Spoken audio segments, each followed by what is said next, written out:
siya, bahin siya ng bahin kasi nasa trachea tayo. So withdraw natin ng konti, saka natin insert, okay? Ayaw natin mapunta sa trachea. Tama rin na nakikita nyo yung mali para hindi nyo gawin. Okay? So, ayan, nasa ano siya. Andun na tayo. Kita nyo, ayun, yun. Oh, kitang-kita nyo naman, di ba?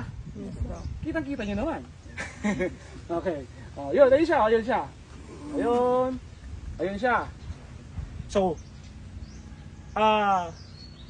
advice lang. Kung kayo gagawa nito, huwag kayo magdepende sa sasabihin ng iba.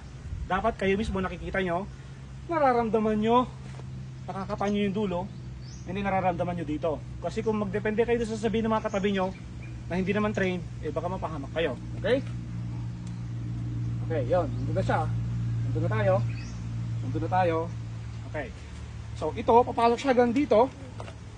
Pero hindi ko itutuloy-tuloy ito. Kasi wala naman tayo ibibigay sa kanya. Oh. Gusto ko lang ma-experience nyo yung sinasabi kong resistance kasi muscular organ siya. Tulak. Isa. Dito. Oh, pabalik. Pabalik mo doon. Ano? Matigas para maganit. Ikaw babae, sa babae. Ikaw ate.